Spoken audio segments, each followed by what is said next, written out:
talks end the stalemate.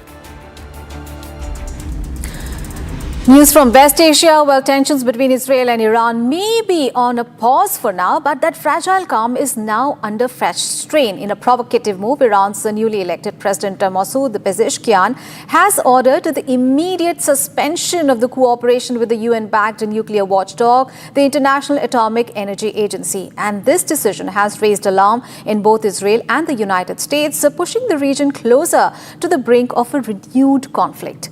Here's the full report. The Israel-Iran truce is on thin ice. Iran's President Masoud Pezeshkian has signed an executive order that threatens to directly impact the US negotiated truce. The Iranian President has ordered an immediate suspension of the country's cooperation with the International Atomic Energy Agency, or IAEA. The order was officially announced by the Iranian state television, raising the hackles of Israel and the US. The presidential order in Tehran came days after US President Donald Trump ordered bomber strikes on Iran's primary nuke facilities. Iran responded to the US airstrikes with a barrage of missiles on American military bases in Qatar and Iraq. However, the day after Iran's retaliatory strikes, Trump announced an end to the 12-day war.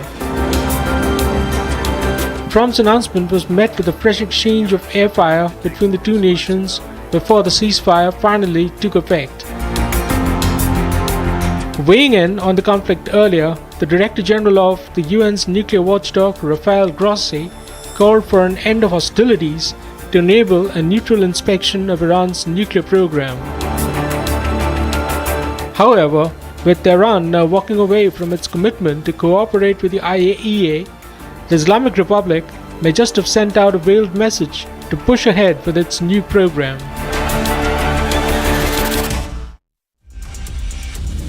Let's take a look at some other news from across the globe. 23 sick and injured children from Gaza arrived in Jordan on Wednesday for a medical treatment. 4 of them will be transferred to Turkey. The children were evacuated via the King Hussein Bridge to various government and private hospitals in the capital Amman. The patients were accompanied